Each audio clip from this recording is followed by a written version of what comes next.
Senator Senior.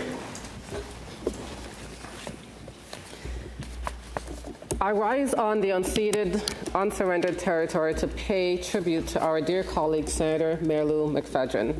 As a fierce gender justice advocate, Senator McPhedran has devoted her life's work to strengthening human rights protections domestically and globally. In 1980, when the Ad hoc Committee of Canadian Women on the Constitution was convened, it was Senator McPhedran's legal counsel leadership, dogged fierceness that ensured a successful campaign for stronger gender equality protections in the Canadian Constitution. For this trailblazing accomplishment, our colleague was awarded the Order of Canada by Governor-General Jean Sauvé in 1985, less than 10 years after being admitted to the bar. The Honourable Miriam Monsef, former Minister of Women and Gender Equality, puts it this way: Marilyn is a force. She gets things done. Her work to ensure women are included in the Charter is but one of many ways she's fundamentally enhanced the status of Canadian women. Her ongoing mentorship of young women and people at home and abroad in Afghanistan and other gender-oppressive regions has been unwavering. Sasha Banka, a grade 11 student, described her internship with Senator McPhedran's Virus of Inequality Symposium as an unforgettable learning experience. For as long as I have known her, Senator McPhedran has been an unwavering and unapologetic stalwart in the justice and equality sector. She has advocated for gender justice along with disability rights, racial justice, and Indigenous rights.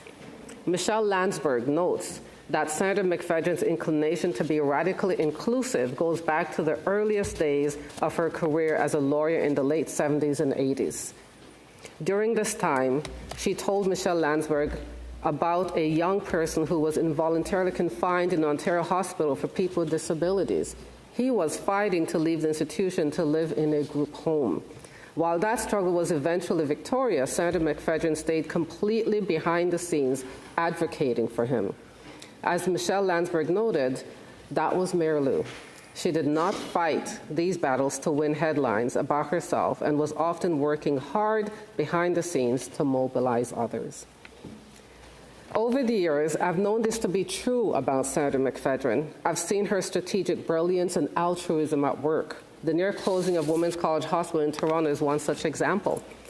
As the only hospital dedicated to women's health care, research, and advocacy in Canada, the possibility of WCH closing was absolutely devastating. This meant one of the few medical institutions dedicated to closing the gender gap in health and research care.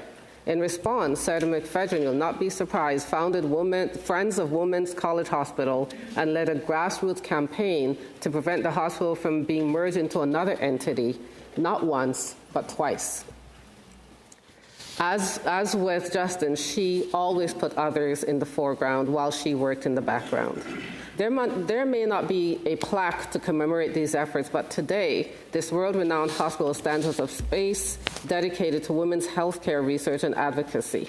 She has been at the forefront of many of these critical institutions for rights and justice, including Canadian Women's Foundation, Women's Legal Education Action Fund, etc. And many of these leaders appreciated her feminist advocacy that led to their establishment.